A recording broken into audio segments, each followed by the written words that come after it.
компенсирую 9 месяцев. Hello. I am very glad.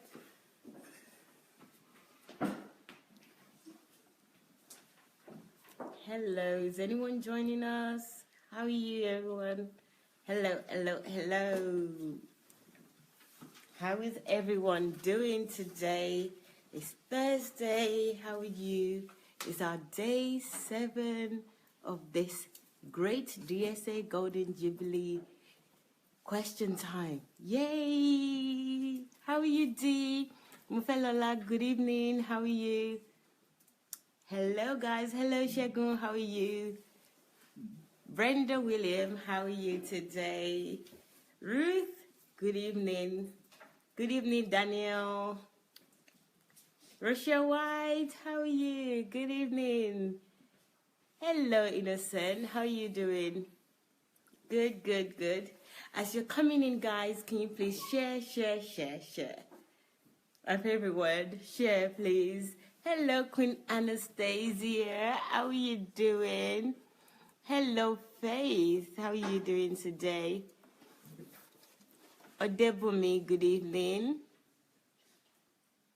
Good evening, good evening. Guys, as you're coming in, please start sharing. Hello, Emmy Doris. How are you doing this evening? Hello, Samson. Hello. Hello, Emma. Good evening. Emma saying good evening to Pastor. Good evening, Pastor. Thank you, guys. Hello, Olaolu. Thank you for sharing. I can see that Olaolu is sharing. Can everyone else please share? Please. How are you this evening? I hope you're okay. I know that you've enjoyed the last few days, so let's continue in that momentum. Hello. Emma, hello. Justin, good evening. How are you doing? Good. I hope you're doing good. I'm hearing myself saying that you're fine, Justin. I hope you are. Joyce, how are you doing? Thank you, Joyce, for sharing. Anastasia, good evening again. She's saying, good evening, my best mentor in the whole wide world. That's so nice. Thank you, Anastasia. He can hear me, so he's right here. I will be turning to him in a moment so that you guys can be self-assured that he's here. Hello, Rajab. How are you? Good evening. Thank you, Rajab. That's so lovely. Love you too. Matthew, good evening. How are you? Happy celebration to our own DSA. That's from Matthew. Good evening, Pastor Sunday. This is from D and the beautiful family of DSA. Good evening, D. Justin, good. It's good to know that you're getting better. Thank you for responding. Thank you. So I know people can hear me, so that's really good. Yippee! So let's get started. Without further ado, let's get started. I'm going to get Dr. Sunday to say hello in a moment. But before I do, guys, please share. I can see not many of us have shared so far. It would be nice if we share and also invite our friends and family. Go ahead, please do that right now before we get started.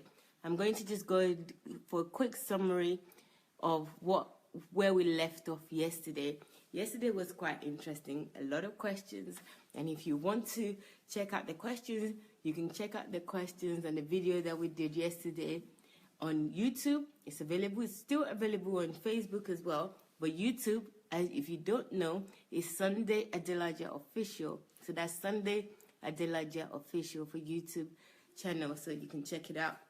And it's under the playlist DSA Golden Jubilee, so check it out. Hello, Theophilus. How are you? Good evening. So I'm going to turn the camera now so DSA can say hello to you guys. Okay? Yes, sir. Hello. Hello. That's quick. That was quick. Well, you know that he's in the house, so let's go. So yesterday we had several questions. I need to pause here, no? You have to see me before you're done with Let me see. Oh, I can see you. You're very close. So. Is it not too close to me? It is. It is. Yeah. Then But move your it backward. voice. Yeah, move it backward because today my voice will be okay. Okay. So guys, so yesterday we finished off with a question about DSA not talking about or teaching about prayer and not teaching about salvation. And he gave a very detailed answer. As you know, if you know him already, you know he teaches about those two topics very well. But the person that asked the question also apologized immediately, which was really sweet. I really liked that. That person didn't chew over it or, even wait. She apologized really quickly, and that was fantastic. But we got a very good answer. And also, we had the links that was on the video. For those that don't know, all of DSA's teaching, there were links that you could follow and go to, and immediately you would see the playlist on YouTube and all the other channels that we have or platforms, blogs. We had a link below.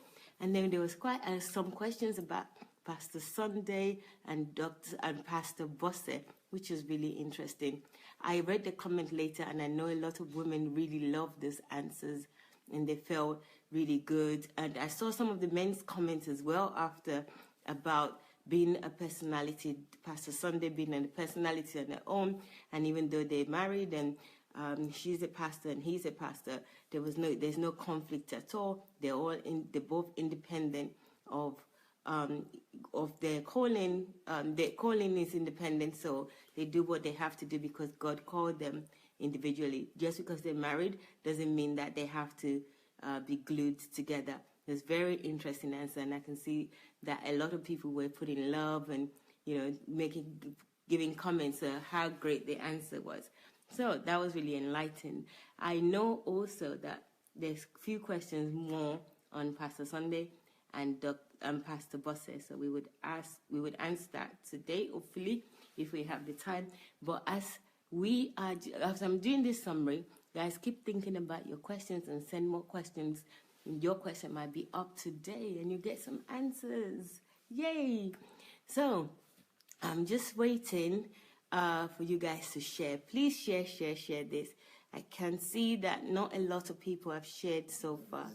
So let's share. And also, You only have 1 hour. yes, Dr. Sunday is reminding me of the time that I don't have much time. So let's start, guys. Ready? Yes. Okay. The first question, sir, is following on to the question with Pastor BOSE. It says, you're a pastor and Pastor BOSE Adelaja, and Pastor BOSE Adelaja, she's also a pastor. Does it mean that both had the vision to work for God? Because most pastors in Africa, once the man is a pastor, the wife automatically becomes a pastor too. That is not our case. We are not pastors because, I'm a pastor, called to be a pastor, and Pastor BOSE was groomed into it. She didn't become a pastor automatically just because I became a pastor. She became a pastor because, let me tell you the story. First of all, when I met with Pastor BOSE, she didn't want to have anything to do with pastoring at all. She didn't even want to marry me. And the biggest weakness she saw in me is the fact that I was a pastor. So she was so pissed off about pastoring that she didn't even want to marry somebody that she probably had a feeling for or she loved just because of the fact that that person is a pastor. So that is how much Pastor BOSE disgusted the idea of being a pastor. She didn't even like that position. She doesn't. She even told me when I was trying to convince her to marry me, and she was saying she just wants to live her own life, go to church, serve God anyhow she could, and go back to her own house. She wanted to have her own family free of pastoral calling or anything like that. So I had to commit and give her my word that this pastor is a pastor with a difference, that my own case is totally different, that it's not, that I'm not going to be your regular pastor, and that this, my own pastoring and me and my personality is not like anything she has ever come across before, and that this will be totally different from all kind of pastors that she had known before. Then she said, okay, will I have the freedom to be wearing my trousers and my jeans? He said, I want to live my own free life. I want to wear my trousers, my jeans. I want to live my life. And I said, yes. So she was relieved a little bit. That, okay, then another thing she was concerned about is that, I hope you will not force me or ask me to become a pastor or assistant pastor or pastor's wife. I said, no. So I gave her my word that she will not become a pastor's wife automatically because I'm a pastor. And she will not even be responsible for pastor's wife meeting, because she was telling me that, oh, there are some people where they say, since you are the pastor's wife, you have to lead the meeting for the women and be responsible for the women and things like that. So I gave her my word. I said, no, you don't have to do anything. Just be my wife. If that's the only thing you want to become, and it's just because of me that you are in this church, you just be free to do anything you want to do. And you just be my wife. That's it. That's it. And you are living your own life. So when we started the church, Pastor BOSE was not playing any active role in the church. She was just coming to church and going back. And she was not being a pastor because she's my wife. She was not even not responsible for the women in the church. We had other ministers who were responsible for the women. And then at a point she said, oh, I feel like going to sing in the choir. So she just went and joined the choir. So that's where she wanted to be. And then from there she started growing. But in our church is about producing personalities. Our church is about grooming people and reproducing yourself. So I kept on reproducing myself.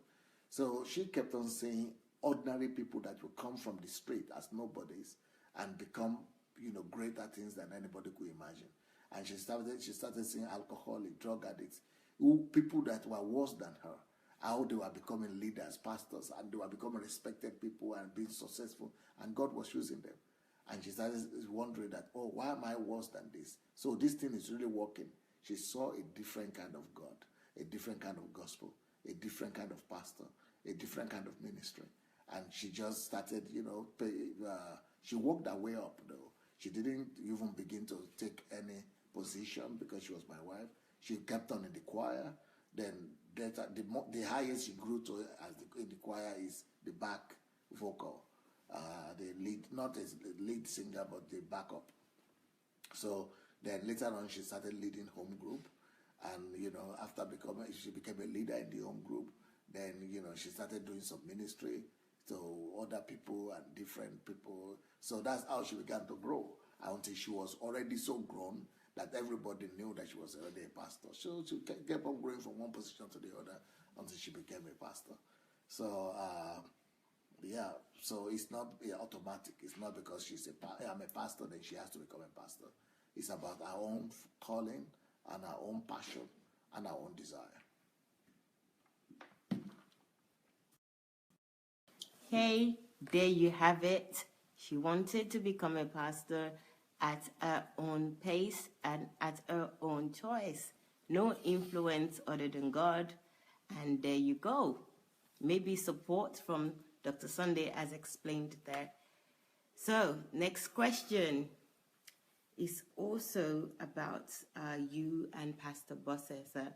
And it says... Well, the problem, there was a problem there. Because even though I gave the answer and you are answering, you are sending the next question, but you are not a participant in the process of me giving the answer.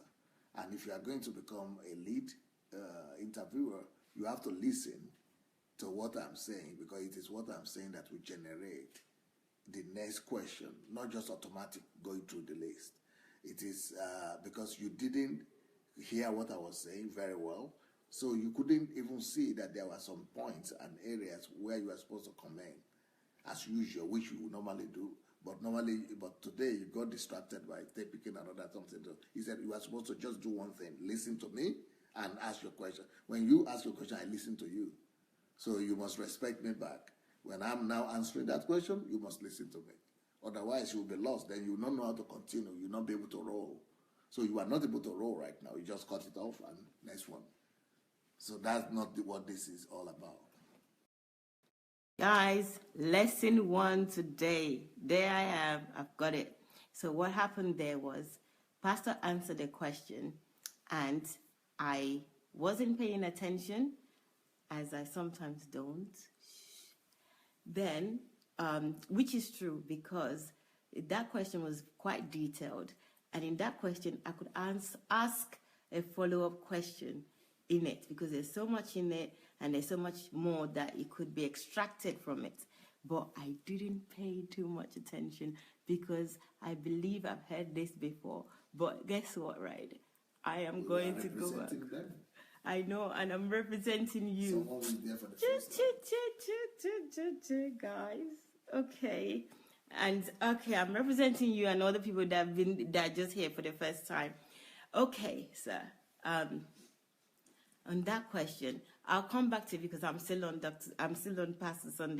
Pastor BOSE as well. So I'll come back to it. There's a question here which is related to that. And that is actually related to yesterday when you said that you go to see her. You go to see Pastor BOSE. And this person is asking that, go to see DSA, you said. Don't you share the same bedroom? Okay. Well, we have been married for 23 years now. And because of that, we have learned one or two things about our marriage and about living together for husband and wife. Of course, we share the same bedroom. But there are some other details that you must know. When we were a young family, we only had an apartment which is 2 bedrooms. And so then we started, we had a bedroom and a parlor, so we just had 1 bedroom.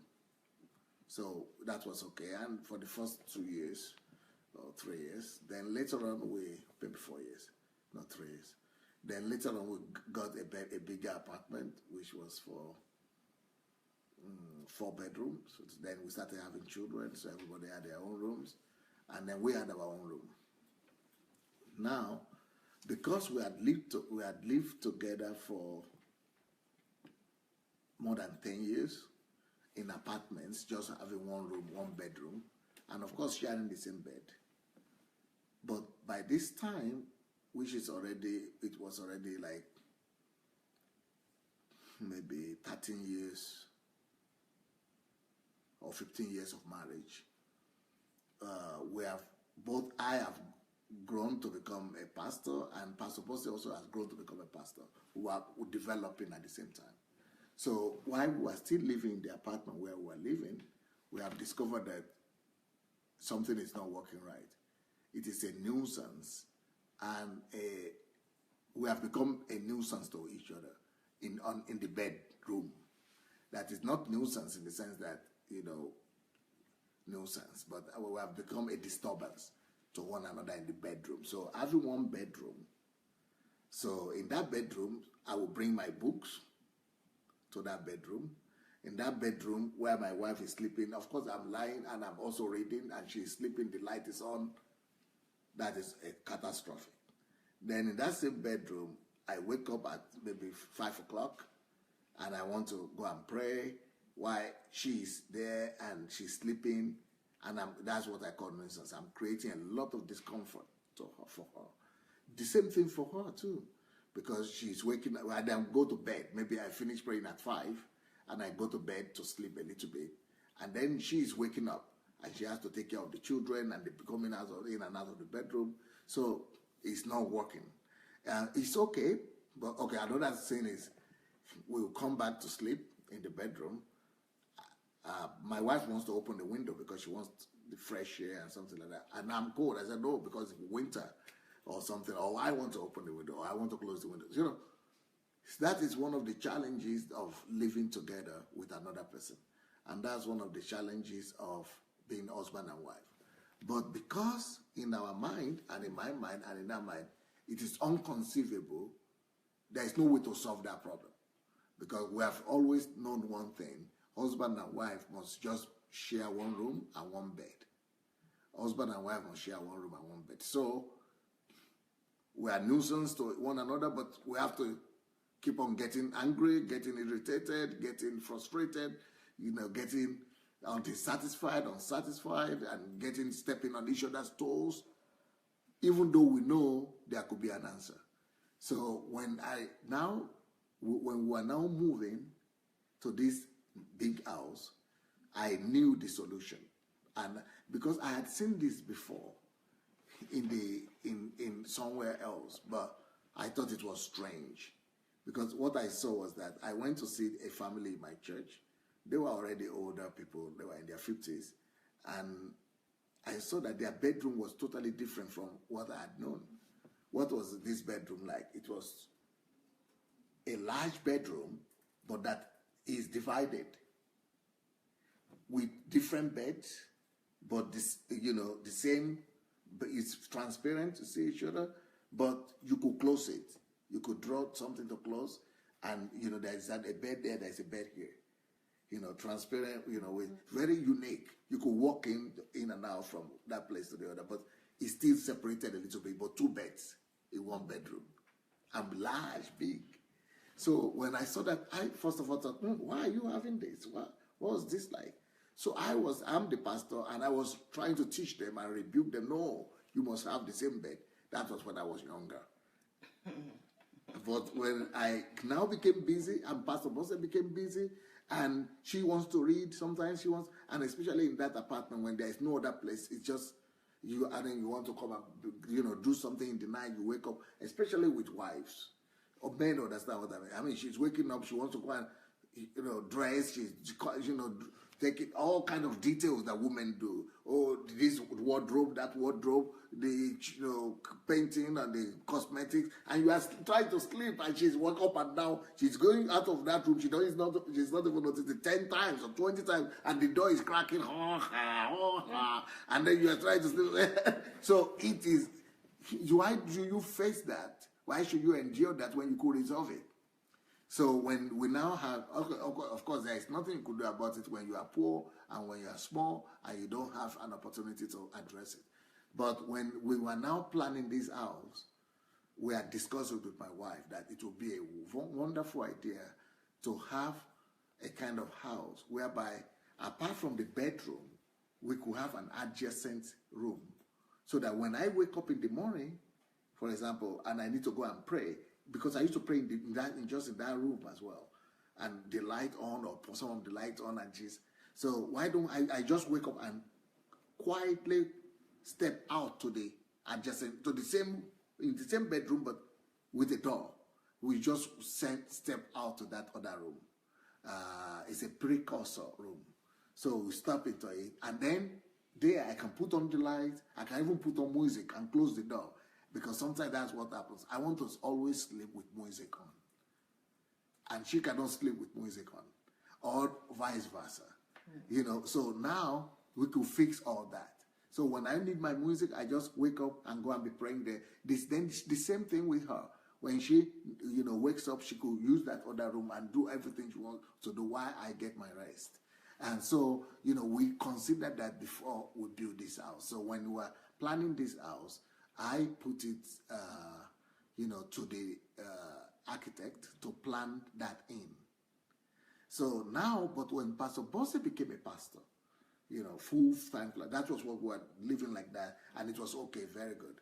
But when Pastor BOSE became a pastor, and she became even more busy, and with the children and everything, so she even made that another room, not even that one. She has another room, and what we have is that we have a whole floor just for me and Pastor BOSE and the children. So it's a whole floor, maybe 200 meters, square meters. So, and that place is just my room, our room together, the adjacent room, and then the kids' room. So when Pastor BOSE became always so busy, so she's always going to study. And we have a study, but that you have to go downstairs and something like that. But so she just decided to have another room for herself. But we still have the same room, the same toilet, the same bathroom, the same bedroom. So when she's not busy, we are together, we are using our bedroom. But when she needs to do something, for example, she's going there to study in the other room. So when I wake up in the morning, maybe she's already in that other room praying or studying. So by the time I wake up, she's up already. She's already doing something there. But I'm happy that she's not doing it in my room now, because it would have been catastrophic. So I wake up and go. The first thing I do, I go and meet her in the room there. But she allows me, because, so either she comes back to the bedroom, she knows that I'm awake, or I go to meet her and spend time there, or she comes back to the bedroom, and vice versa. So, for example, before I go to bed, I finish working now, and she's either in the bedroom or she's in the place where she's studying. She's in the other room, where sometimes she sleeps there also. So I know I will go and look for her. Either she's not in the bedroom. I know she's busy. She wants me to come and just come and sleep. Then I go and meet her first. So we connect together in the bedroom. And so just those kind of elementary stuff. I don't know if I needed to discuss all these details. Guys, that's graphic. No, it's not graphic. I'm only kidding. That's detailed enough. There's a lot of information there. I have some questions about that and the previous one. But the question is, obviously, I don't understand why, in the first place, as couples, even though we're different, why the one bedroom is always like, people have to have one bedroom. Is that something that it's in the Bible, that people have to have one bedroom when they're married? What is the purpose of this one bedroom? Because I don't think a lot of people even know of the choice that they can have bedroom in this way, that they can have two separate bedrooms. And even yourself, you mentioned that as a young pastor, you didn't know. What is it? Because in marriage, I noticed that, even though we're two different people, people always have this one bedroom. Is there a reason for that? I'm just asking. This is, sir. Yes. I just saw somebody else writing a letter and say, is this the same reason why you have different offices in the church? Because in the church, we have one big floor and one general office.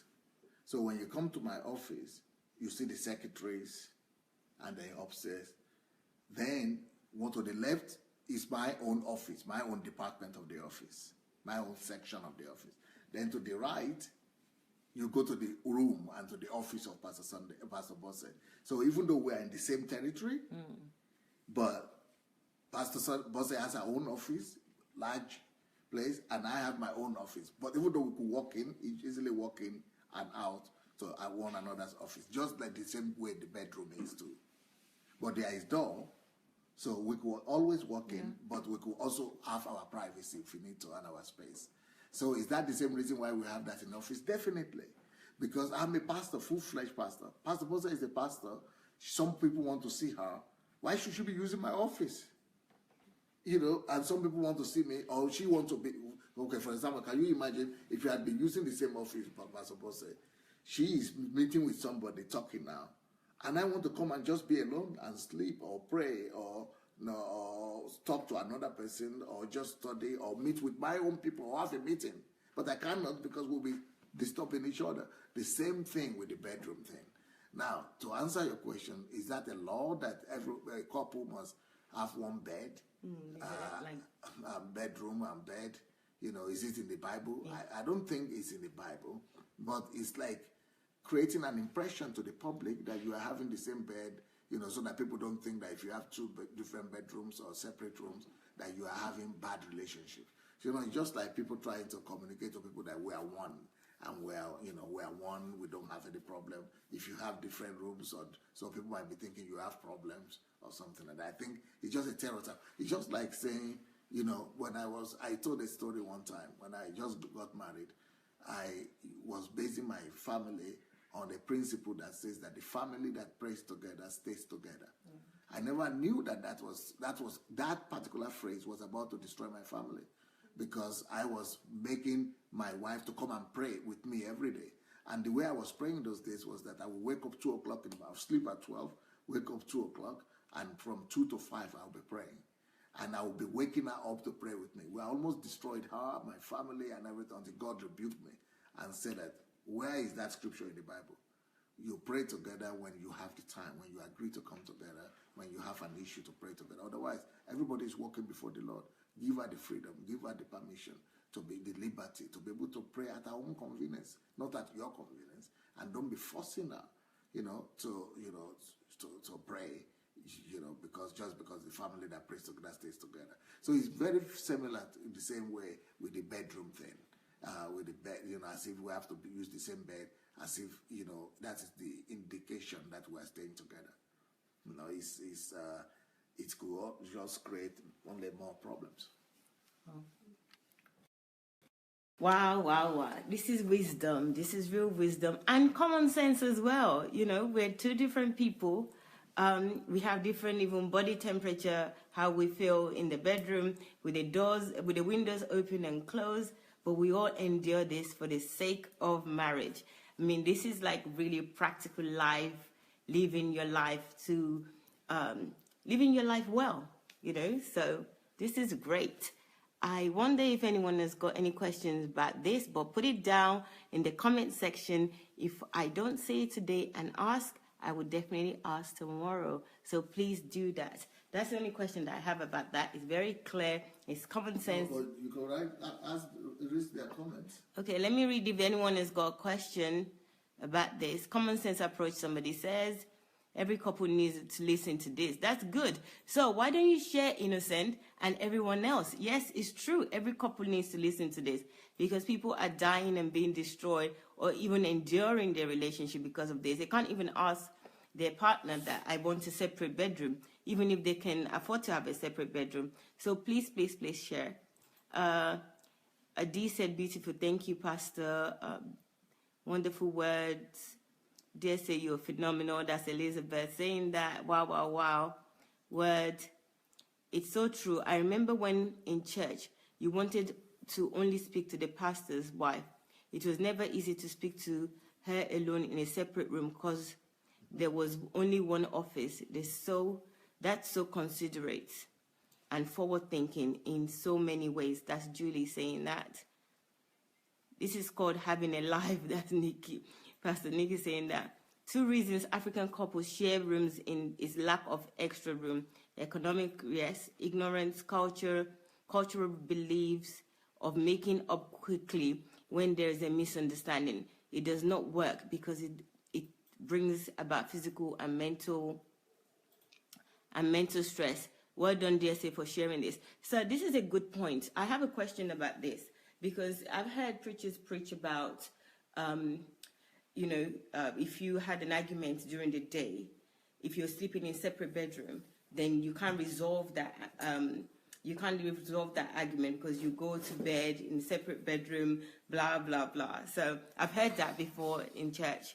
So I just want a little bit more kind of understanding on how to deal with issue when, you had an argument and you're in separate rooms because because you can afford to, you already planned separate rooms. So how do you resolve that without having to go to bed before? Because this is one of the key reasons that they use for bedrooms. Just to share. Why should we even wait for your disagreement or quarrel to wait till the bedtime? And I know a lot of people that turn their backs at each other, right on that same bed. So the husband will be facing one wall, the wife will be facing the other wall. So it doesn't really. That's not an argument whatsoever. It's about resolving your differences, and you can always resolve them, not necessarily in the bedroom.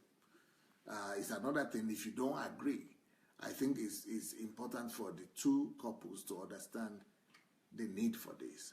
So, and for you, because if your husband doesn't want to have a different room, it's going to be difficult for you. But if your wife doesn't want, it's also going to be difficult. So you have to agree either to do this or not to do it. Then you have to endure the discomforts and the stress of, being in the same bedroom and going through all the stress of it. Yeah.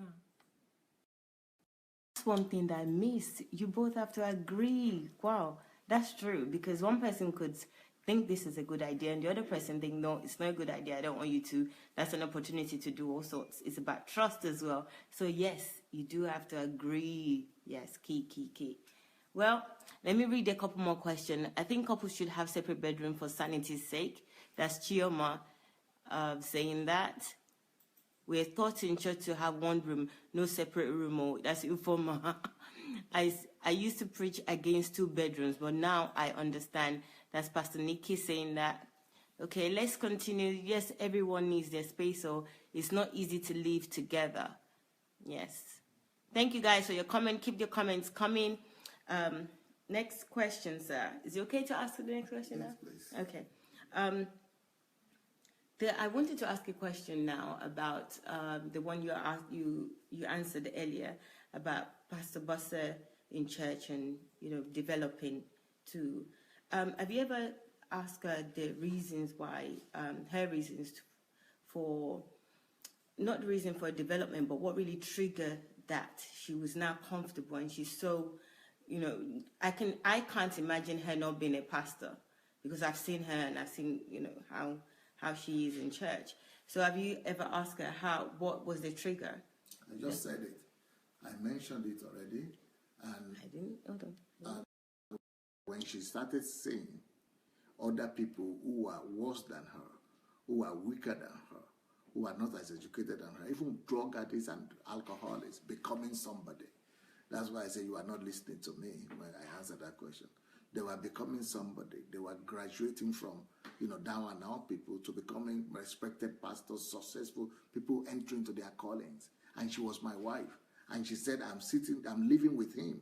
And I'm seeing all these changes all around. People who are nothing were becoming everything. People, were discovering their callings. And she got encouraged. She got, interested in wanting to discover her calling and herself too. She said, she says it all the time, that if not for Pastor opened to me a new God, a new understanding of God, this kind of God that Pastor is preaching about, I want to fall in love with him too. Before, I didn't want to have anything to do with pastoring and church because that's what I knew. The kind of church she knew in Nigeria, she didn't want anything to do with it. But now she said, you open to me a new God, a new understanding of God, a new understanding of the gospel, a new understanding of pastoring, a new understanding of ministry. And I fell in love with this kind of pastoring. I fell in love with this kind of ministry. I fell in love with this kind of serving God, with this kind of God, with this kind of church. I want to do something for him. Now, she fell in love. She said the example, even though I never said anything to her, I was trying to honor her and honor my word to her. That she should wear her trousers, she should dress. She said, I want to enjoy my life. I don't want pastor's wife to stop me. Pastor's wife tag to stop me. I said, enjoy your life. Do anything you want. I will not say anything. So she was enjoying her life, but she said, this one life is even better than the life I knew that I wanted to enjoy. The life as a pastor's wife here in this church, in the Embassy of God Church, is the greatest discovery for her. So that's why she herself was encouraged to become. So, yes, I got told, but I got an answer. And if you weren't listening, like I wasn't listening, then there you go. That's an opportunity to hear the answer again. So, and also to the person, I think it was the day before yesterday, I think that was on Tuesday, that was that asked a question about his wife. This is another example of just leaving your wife to just be. And if she doesn't agree with Dr. Sunday, she doesn't like Dr. Sunday, use your own example like Dr. Sunday did with Pastor BOSE, even though it's not that much of an extreme case, but it's a similar situation. Let her be. You show your example. Love people around you. Love her and respect her. And, she will change. God will go into her and show her. So this one is related to that as well. Kudos. Okay. Another question is, in one of your teachings, you suggested that it's good for one to pursue a career in an area one has fulfillment in, meaning in something that makes one happy. But what if it is not putting food on the table or paying the bills? Yes, I have addressed that already. when I address the issues of calling and purpose. So if you want, please go and look for my teachings on that topic, on that aspect. Is on YouTube, Sunday Adelaja Official. Go and look for the series on calling and purpose. And you will see that I said you might need to maintain a job for some time to just have enough money while you develop your skills and you are good enough to be able to sustain yourself and your ministry. And then my book also, Uncle Sam, Stop Working for Uncle Sam, will help you to know how to become independent financially, how to be able to have the liberty and the resources that is necessary to both maintain a ministry and maintain a family and maintain your finances as well. Okay. Hello. So their teaching is already on YouTube. So it's titled, well, I don't know what the title is, but there's teaching, which is a playlist on calling and purpose. So check it out on Sunday Adelaja Official. You will find teaching that would help you to understand what you need to do. And also the book that Pastor just mentioned, which is Stop Working for Uncle Sam. Check that book out. That would also help you. So that's the answer to that. I hope you're happy with that. There's another question, sir, that says, was there a time in your life when things did not go the way you planned it? If yes, do you have any example and how did you handle it? Oh, yeah. One thing with life is that either you like it or not, you will sooner or later discover. And I think you will discover it sooner, better faster than later, that that things will not always go your way, and things will not always go the way you want it. That is just life. Things don't always go the way we want it. Things don't always fall in place the way we anticipate or expect them to be. That's just life. Life is a reality that we must all face. And the reality is that if everything falls in place and comes together, they come together the way you want them to be, then you are the Lord, then you are God, then you are the one in charge. It's not God in charge, and it's not, so it's not possible that for me to have lived my life and have all things my way. No, of course, there are so many times that things have not gone my way. So what do? There are several things I do. The first thing I do is that I go and do my best. After I've done my best, nothing is changing. I go and seek the face of God. After I've prayed, nothing has changed. Then I want to find out if Satan has anything to do with this. Then I begin to bind Satan and come against the work of Satan and, all kind of hindrances and hurdles that Satan could have put on my way. So after binding and losing, if the situation still doesn't change, then I know that God is trying to tell me something. And most likely what he's trying to tell me is that it is now for me to change. It is not situation or circumstance that must change, but me that must change. So then I begin to go to God again and ask God for what he wanted to teach me in that situation and why he had permitted that particular situation in my life. And then what I begin to do after that is I begin to go in research, to do research and to do self-education and begin to look for ways that I could educate myself more on the subject and be able to make myself better and be able to, discover the truth and the lessons that God wants to teach me in that circumstances or in that situation. Wow, that is so cool. I don't know if you noticed there that in that answer, apart from the factors that Dr. Sunday just said that, yes, things doesn't always go his way, which is fine, it's true. But the first thing is not that I pray, is that I do my best. Gosh, I was thinking, usually it's like, go and pray about it, go and pray about this. But he says he does his best. So he thinks of something and then he will do his best. Then, if it doesn't work out, then he will pray. Did you get that? That was really key for me. That's really important, that first I do my best. Not go and pray about it. Do my best. Wow. And then also that there's a process. There's a process to follow. So first thing is you do your best. Second thing is you pray if it doesn't work out after doing your best.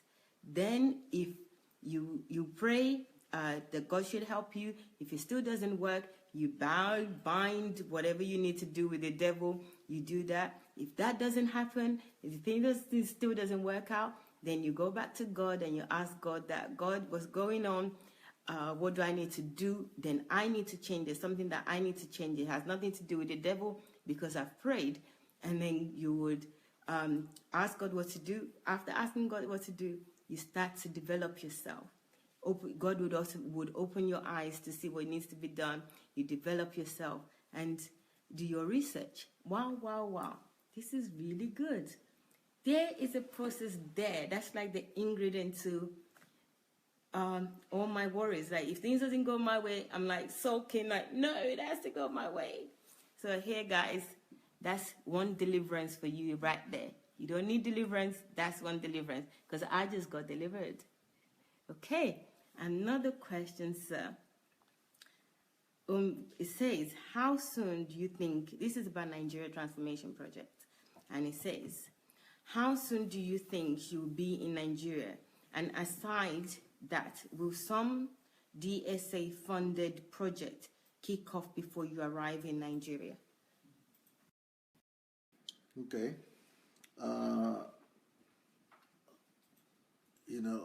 How soon am I going to be in Nigeria depends on how soon the situation, my lawsuit and court case here ends. I'm hoping and believing that it will end this year. So that means that I might be able to come to Nigeria this year if the lawsuits end. But it's not in my hand.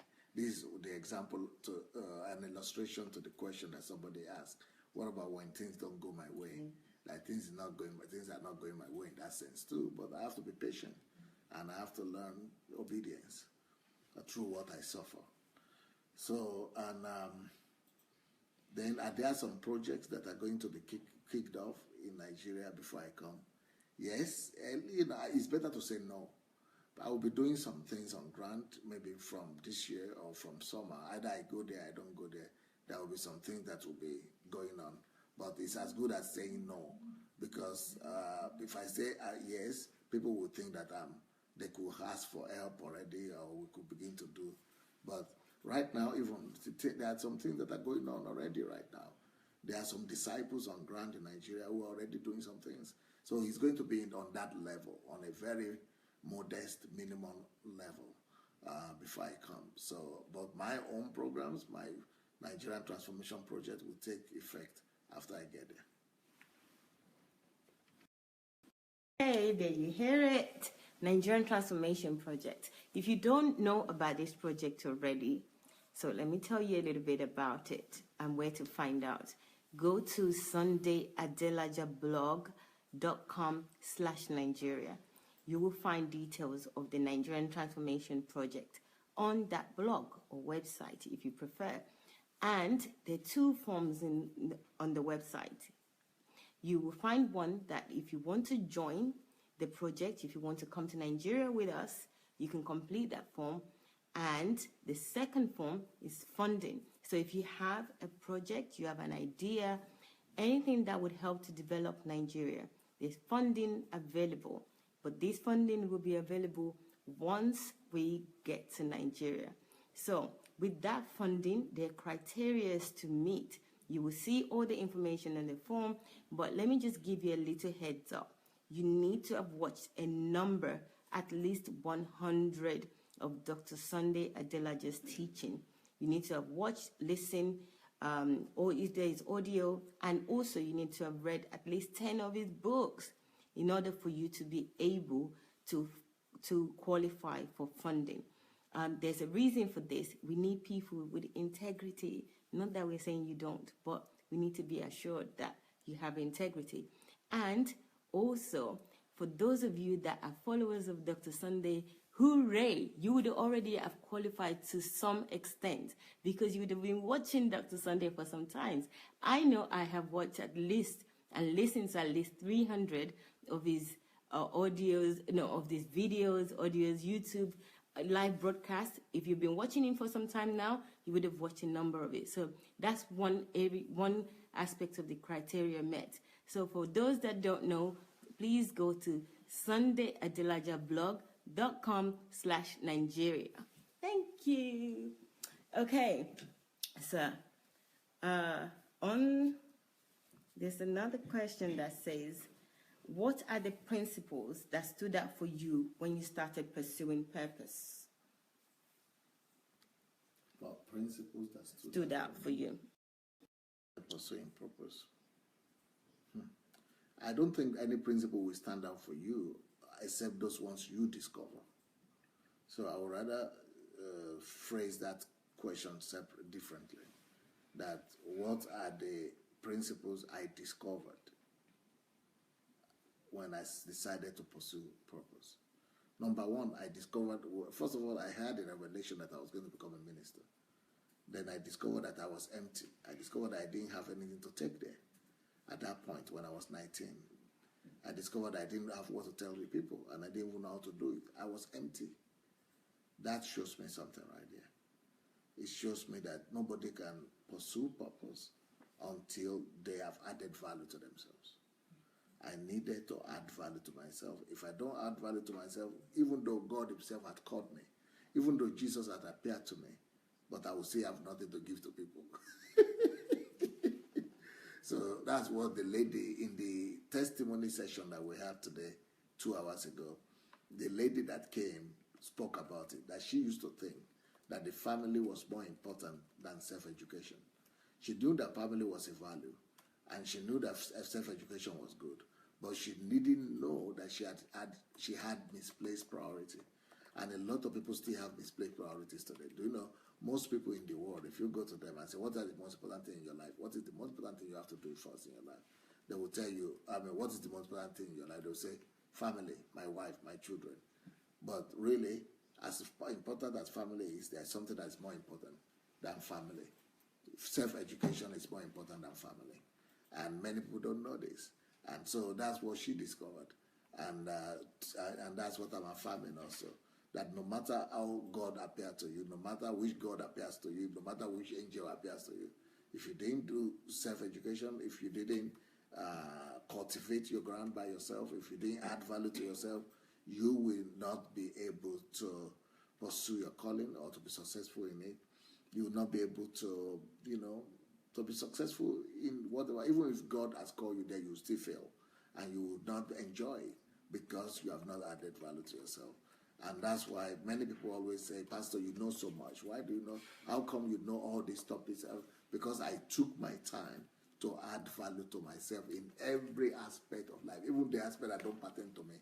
I have developed myself so well in all areas. I've developed myself left, right, and center that I'll be successful anyhow. It doesn't matter what I decide to do, I will still be successful in it. That is how much confidence I have in the level of development. I've developed myself, not just as a pastor. Some people say, okay, they are called to be pastor, and they just develop themselves as a pastor. But for me, I've developed myself as a pastor. I've developed myself as a politician. I've developed myself as a millionaire, as a financier. I've developed myself as a social activist, as a civil society leader. I've developed myself as a media person. I've developed myself as a writer, as an innovator, as a thinker. I've developed myself, as a psychologist, as a consultant. I'm everything at this time.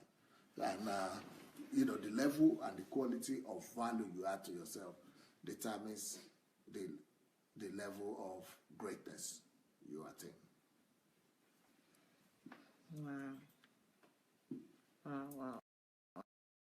Wow, guys, I don't want it to end, and it hasn't ended yet.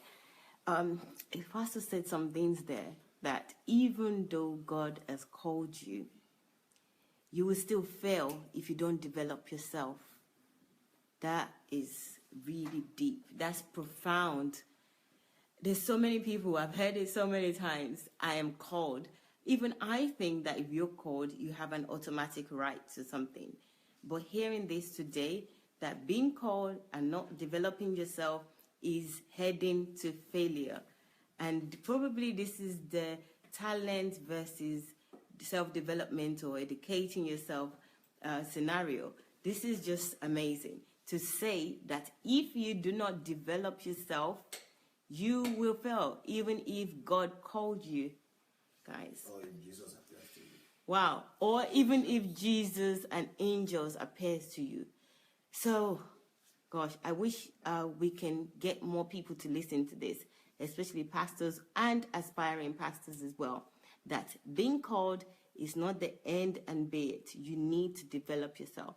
And you can also use this in every area. It's not just about being a pastor. In everything that you do, if you do not develop yourself, you will not succeed. You will fail. And God is not to blame for it. And God is not to blame. Can you believe that? Gosh.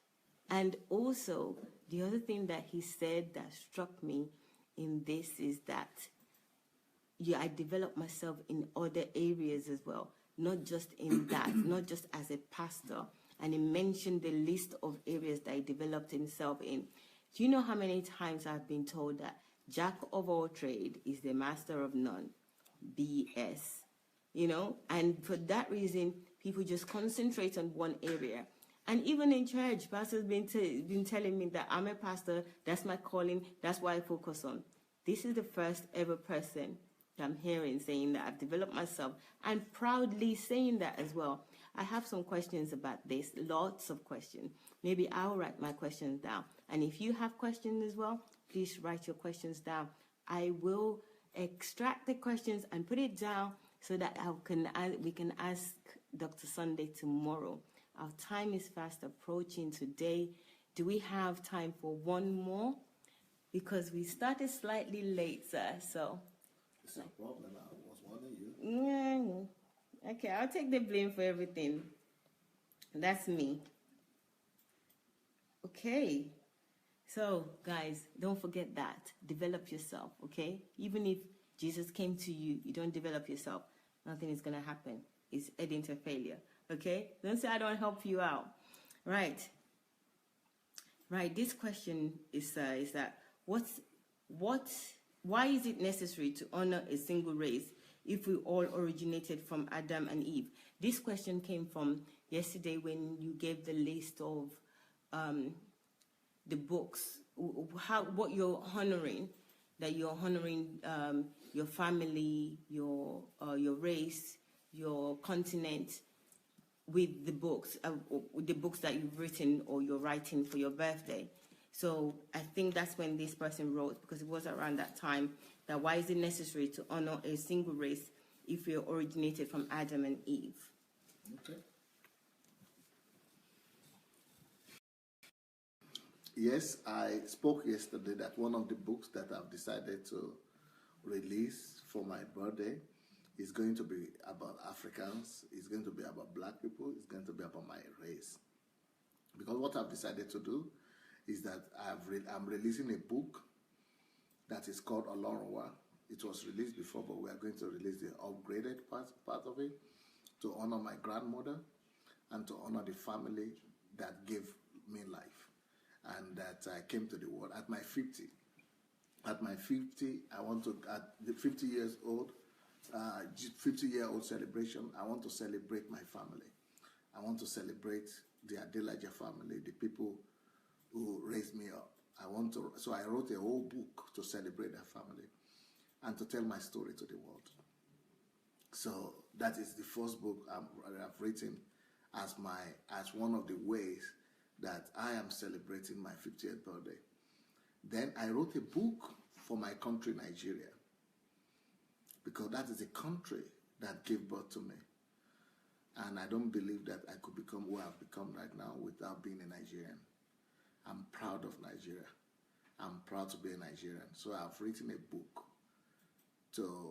that is dedicated to Nigeria, that is going to give direction to Nigeria as a nation. a book that will help Nigeria to come out of the economic crisis that the country is in right now, and a book that will give Nigeria an economic program for the next 100 years. So I've written that book, and that book is coming out next week. Next week. It's going to be called Nigeria, the Nigeria Economy, the Way Forward. The Nigeria Economy, the Way Forward. How to take Nigeria from economic recession to financial and economic dominance in the world. So this is a book that will help my country to take a rightful place in the Community of Nations. And it's my own way of saying I am grateful to the land where I was born. Then I wrote another book to show my gratitude to the body of Christ, to the ministry, and to the church to the church of the body, to the church of the Lord Jesus Christ, to the body of Christ, because it is my platform. It is the body of Christ that has given me the platform to shine. So I've written a book just for them, just for the platform, for the pulpit. And this book is about improving the pulpit. It's about taking the pulpit to another level. It's about delivering the pulpit and the ministry from the captivity, the shackles that we have put ourselves in. Is to deliver the body of Christ and take the church to a new place and a new level of efficiency. And that book is going to be called Pastor Face Your Calling. Then I have another book that I've written to commemorate my 50th birthday as my gratitude and as my appreciation to Africa and the black race. Now, that is where the question comes in. That why should I write a book to commemorate, to celebrate and dedicate a book to the black race, and to celebrate the African continent and my black race? Well,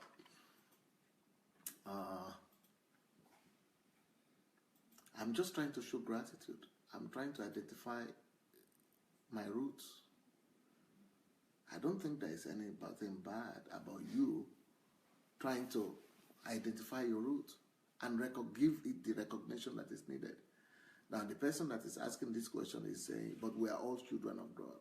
We all come from the same God. So why should you celebrate your race separately? Well, first of all, because, for example, I don't know who this person who is talking is. If you are a bad person, if you are a black person who is talking, for the same reason why when you enter into a bus or you enter into a public place, a public school, and they see that you are black and they recognize you as black and they don't mix you up with being with a Caucasian, that is the same reason why why I have to underline the race, because you have already been underlined by God Himself. And you are not being mistaken for a white person because you are a black person. I have not been mistaken for a black person, for a white person. Nobody mistakes me for a white person. Nobody mistakes me for a Canadian white or for an American white or for an Englishman. Nobody mistakes me for a white because God gave me a race. And because they just need to look at me to see how I'm different. So to say that, okay, it's like, it's the idea of globalism, that we are all the same. Yes, we are all. I don't think we need to be afraid of celebrating diversity. I don't think if I notice an Asian and I appreciate, or a Chinese, and I recognize that it's a Chinese, I don't think I'm being racist. He's a Chinese. That's just the way it is. He's a Chinese. Even though he's an American, he has an American passport and a British passport, but he's still a Chinese. I can say. I could be telling myself that, no, I didn't see it. It's not a Chinese. It's just an American. But you know that he's a black, he's a Chinese, he's an Asian person. The same thing with the black. The same thing with Indians. The same thing with, other. So the fact that I'm not, the fact that we see people's difference doesn't mean that, we are creating we are creating separation. I think that where people are different is actually where they are celebrated. Where they are different is actually where they are, and I'm going to be talking about this on Saturday, by the way. We should learn to celebrate our difference. And the difference of another person is not to be ignored. I am a different person as a black man. Any black man you see anywhere, we carry that difference. More than that, I will not even pretend to tell you that we carry a stigma. Black people carry a stigma. If you don't know about that, I know about that, and I want to remove that stigma. If you are a white person who wrote that, it's because maybe you don't know about it, but every white person knows that black people carry. Every black person knows that black people carry a stigma. It doesn't matter where you are. It doesn't matter what achievement you have. But just because you're a black person, you carry a stigma. And I need to help the black people to overcome that stigma. I'm a black person. I'm one of the few black people that God has used to show the world and to showcase to the world that black is not inferior. And because as a black man, I am leading white people. And I must use my platform and my achievement to be a blessing to other black people and to set them free as well. I want to set my people free. I want to set black people free everywhere. Those men in prison, those men that are having low self-esteem, those people who are descendants of the slaves, I want to help them get the value and the worth that they deserve. I want to help them to understand that they are not inferior to anybody. And I want to help every African to know that the fact that he is an African right now. And do you want to tell me that you don't know that Africa is regarded as the least developed continent in the world? Do you want to tell me that you don't recognize and you don't know that Africa is regarded as, Africans are regarded as the lowest kind of people in the world? Well, if you don't know about that, I know about that. And I want to write that book to set my people free and to give them the confidence that they desire, and the faith and the confidence in themselves and the worthiness and the self-confidence, self-esteem that they need by telling them about their history, by telling them about their capacity, by telling them about who they are, and by telling them about what we have done in the past and what great future is ahead of them. So me, it's my birthday gift to my black race. It is my birthday gift to my continent. Just like I have a birthday gift to my family, I have a birthday gift to my country, I have a birthday gift to my religion. I have a birthday gift to my religion, to my God, that's to the church. And I also have a birthday gift to my race. But finally, I also have a birthday gift to my world. I have a gift, a book that I'm writing to the nations of the world, to my world, to celebrate my world as my 50th birthday gift. Wow. Oh, wow. We always end like this. You would not believe that the person that asked that question have just said, thank you for answering, Pastor, the way only you can. That's what the person said. So thank you for asking the question, and thank you for coming back with your statement. Guys, today we are done. But thank you so much, it's sir. an opportunity to talk about the books. Yes. I don't know if you could show the book. Yes, I can show. Can you see it? No, you can see it. What I can see it. Is it showing properly? Yes, it's showing. Yeah, talk about them. Right. This is insulted by ungodliness. From what I heard about this book, shame on me, I haven't read this yet. But what I heard, right, you will be provoked when you read this book. So pick it up and read. This is a great book. Does that already release? Okay, and it's on Amazon at the moment, so check it out. It would be on Amazon from now on, so check it out. Not just at the moment, like I've just said. There's another one, Create Your Own Net Worth. Yes, this is a great book. Create Your Own Net Worth. Not network, but worth. And I'm sure that you would enjoy it. Pick it up. Here it is. Also available on Amazon. And then there's another one, How to Build a Secure Financial Future. This is really important to everyone. We all love money, money, money, but a secured financial future. We want security as well. So it's not just about having the money, but being secured. So check this one out too. And then, Mountain of Ignorance. Wow, guys, you won't believe this book we did for HMT. This is an amazing book. I have read this one. Hooray! And it is a very good book. I didn't actually realize that there's so many types of ignorance. Says I thought there was only one ignorance. If you're ignorant, you're ignorant. But no. There are different types of ignorance, and you need to read it, because I almost cried reading this book, because I didn't realize that I wasn't ignorant, and I was many of the ignorance. So check it out. You might think that you're not, but you probably are. There's another one here. This one, How to Regain Your Lost Years. Guys, I haven't read this, but this is a fantastic book. Just the title alone, Regaining Your Lost Years. I think this is one of the things that make me sad so much, that just not getting to know Pastor Sunday now. I'm not that old, but I feel like I've lost so much. And just reading a title like this kind of give me hope. How to Regain Your Lost Years. So again, please, this is another book. It's not too heavy. It's many pages, 213 pages. So you probably can read this in a day. So, How to Regain Your Lost Years. Check it out. There's another one here. This is a favorite. Everybody loves this book.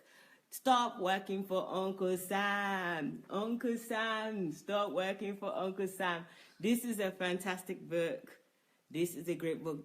People have said so much about this book. Stop working for Uncle Sam. Even Uncle Sam is pointing to you that you should stop working for him. There you go. And then we have here, I've read it, I said this already. So, and this one, Only God Can Save Nigeria, What a Myth. You need to read this book, especially if you will be part of the Nigerian Transformation Project. But not only that, just read this book, because we say this a lot as Nigerians and even African generally. Only God can do this, only God can do that. It's not just about the continent. Even the things that you say about yourself that only God can help. No. This book will help you to realize that you need to do something. So here it is. Only God Can Save Nigeria is a myth. What a myth. This is one of my favorite books. Money Won't Make You Rich. Yeah, when I first saw this title, I was thinking, so what's going to make me rich then? But after reading this book, I know how to manage money. I know the essence of money. I know everything that I need to know about money. I'm not even worried about money. This book is a fantastic book. You need to get this book. I mean, I said you need to get all the books, but this one, absolutely, you need to get it. You need to get it. And the financial freedom one as well. Secure financial freedom. So, here, The Kingdom-Driven Life. This book, I must tell you, I have seen so many people read this book in the train, more than any book that I know. In London, when I'm in the subway, metro, whatever you call it, I've seen quite a number of people with this book, The Kingdom-Driven Life. So, check it out. Or maybe it's the other one, Church Shift. Do we have that, sir? I think it's Church Shift. No, not this. It looks the same. The cover, I think that one is red and this is orange. So it's about Church Shift, not this one. But this one is good as well, Kingdom-Driven Life. I need to read this because I need my life to be kingdom-driven. Yeah, I do. Yeah, check this out. And here is another one, Miles Monroe. This book is apparently Pastor BOSE's favorite book. She loves this book so much. And if you know Pastor BOSE, she doesn't mess around. If she says this is good, it's absolutely good. So check this book out. It's a really deep book, apparently, and it helps you to understand death, why people die, and in the ways that they die. So check this out, Miles Monroe. Okay, there's another one here, Nigeria, the Leadership Question. This is a very good companion with the myth one, which is Only God Can Save Nigeria, What a Myth. I think this book together It's a lethal combination, especially if you're in Africa, if you want to join the Nigerian Transformation Project, if you want to be a leader as well, this book is important. Nigerian no, African or none, or black or not, this is a good book to read. Nigeria and the leadership question. World and the leadership question. It could easily be the world and the leadership question. So check it out. And then this book, Poverty Mindset versus Abundance Mindset. Who doesn't need this, really? We all do. Poverty mindset and abundance mindset versus abundance mindset. Another one, and this is actually a bestseller. We have several bestsellers here. So here are some of the books. There are many more books to check out, but here are some of them. And let me just remind you of the Dr. Sunday's. Bestseller because it's not released yet. So show you Ukraine. Oh, poverty and okay. When is this released, sir? So that It's going to be Ukraine here when they come. okay. Same with the net worth. Okay. All right. So the book will be released here soon. So guys, let me remind you of the platforms. So official, you need to go to YouTube, which is Sunday Adelaja Official. Sunday Adelaja Official. There's several playlists on that. You'll find all the teachings of Dr. Sunday. The one tonight will be on there as well, and it will also be on Facebook, and it will also be on Twitter. It will also be on Instagram. So, and also, there's another place you can go. You can go to the blog, which is the website, is sundayadelajablog.com. And if you're interested in Nigerian Transformation Project, just add /Nigeria to that, and you will see the forms, you see details about the project. And of course, you're on Facebook, which is Dr. Sunday Adelaja. And guys, the hashtag does Sunday Adelaja DSA Golden Jubilee. Guys, come on, use it. We need to move this Sunday Adelaja this month, at least this month. We need to shake social media, especially Facebook. So, guys, that's it for today. We are off. I hope to see you tomorrow. Please add your question in the comment section. It's not too late. If you think about it overnight, wake up, get out of bed, go to your computer, and write a question down. Okay? All right. It's been a pleasure being with you today. As always, you know I love you guys. Thank you so much for joining us. And we will see you tomorrow evening. There's a session before that, which is at 7 o'clock Ukraine time. And we're getting the Ukraine testimony. So join us also for that. And we will see you tomorrow. Have a nice evening. Take care. Bye.